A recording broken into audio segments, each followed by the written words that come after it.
Okay, so last video of the afternoon. We'll do one this evening. But what can rugby league learn from the World Cup we've just had? Now, there are going to be people who are going to mention the Tonga-England semi-final and the refereeing decision at the end, and that is a very good point to start with.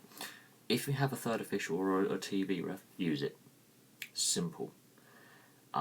It's there for a reason. Chechen, yeah, I'm sorry, there's too much coincidence with that. And certain people have mentioned Max Fix and racism and all sorts. If that's England New Zealand, that gets checked. I think it's because it was a Tier 2 nation, it wasn't checked. And it should have been. Simple. That's what actually decided that semi-final. The fact that England 20-0 up and then conceded 18 points in like 7 minutes is irrelevant. That was the decision that said England won, Tonga lost. Had the decision gone upstairs and it was still given as no try knock on, that is different because an individual party, a separate party, has looked at it, assessed, looked at the rule book, and right, yeah, this is how we feel. It feels he's lost more control than the ball's been stripped, therefore it's a loose carry, it's a knock on. Therefore, I'm not angry with that. I'm angry with it because a legitimate, controversial decision should have been taken upstairs. So, using the fourth official. The two ref system needs to be implemented as well. The NRL use it to great effect. Less foul play takes place. The game works better with it. Super League needs to look in that as well. But the two ref system works really well in the NRL. Could be considered. Also, the amount of empty seats at games. I know it's the secondary code compared to rugby union, and in Australia it's the secondary code compared to AFL. But the amount of empty seats, even at the final, there was a lot of empty seats in Brisbane, and that normally does not happen for a Broncos game. If the Broncos play North Queensland Cowboys, or they're playing one of the Sydney teams, or any other team in the league, that stadium is packed. So empty seats were an issue, but not in New Zealand or Papua New Guinea. So the games played there were packed out, but the games in Australia, especially on the games in Brisbane, there was empty seats. They need to address that and see how they can promote the game better.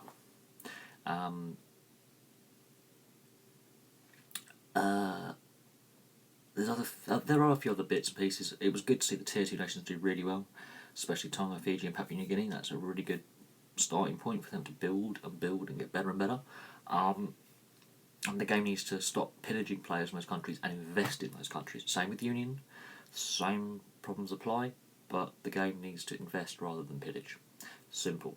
That is the only way the game is going to equal rugby union for fan base and equal rugby union for getting players involved, more officials involved, more fans watching. Because at Rugby Union World Cup you see less empty seats, especially at finals. You always see a final sold out. A final not sold out is worrying. When they took the games on the road around Australia to other stadiums, the following was decent. I know Perth is a hard stadium to fill, but there are ways to fill it. You know how? You move an NRL team out there, or you put an expansion team out there, or maybe two expansion teams in the Perth area, and then you might see that stadium getting filled every week. There's a fan base there, it is unutilised, it's underutilised. AFL have got the ball rolling there with several teams in the Perth area. NRL has to follow suit. The gap between NRL and Super League, we've had a debate on this channel now for about a couple of months. It's still there, and I think it's still wider than people realise.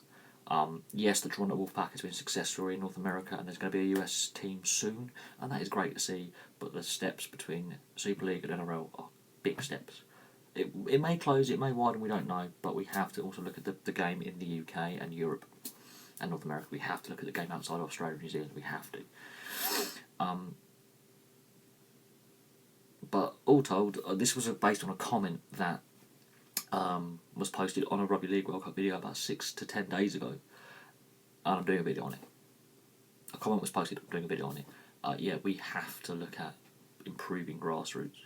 We have to look at supporting the Tier 2 and Tier 3 nations, both Union and League, because the same lessons can be applied to Union, and stop players being pillaged, especially by New Zealand. They love pillaging South Sea Islanders, who should play for Tonga, Samoa and Fiji. They just love it. Yeah, we'll have them. We're not going to develop our own domestically based players. We're going to nick them from poorer nations who can't afford to pay them for international duty. That's all what happens. So the governing bodies need to give more funding. And yes, I've done a video on the Samoan Rugby Union being bust, and the Rugby League is the same.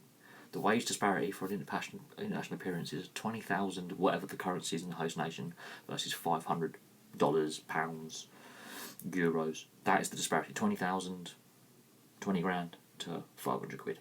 That's the disparity in wages. That's what happened in the All International Rugby Union, and that's also what happened for representing the countries at the World Cup.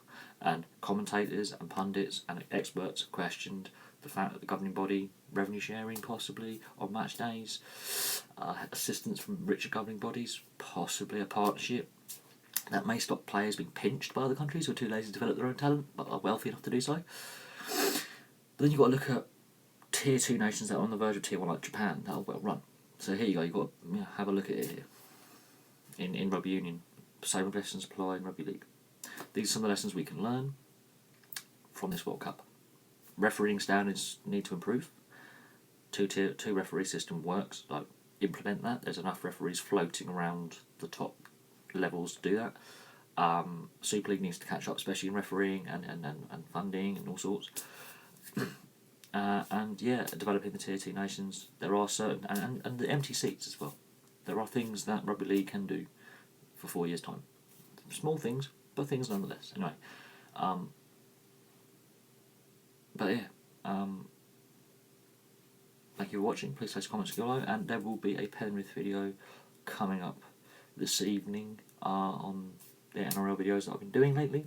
There will be if you're a Penrith Panthers fan, there is a video coming up in a couple of hours' time. I'm just going to have to chill out because I've got work tomorrow. I've got to do some paperwork and I've got to focus on that more in my videos. This is now becoming a secondary thing, and there's going to be less videos per day. And some days there won't be any videos, so just be prepared for that. I'll do a video on that as well, explaining what's actually going on with the channel and where we're going. But anyway, thank you very much for watching. Please like and subscribe, place your comments below, and I'll have some more videos for you this evening.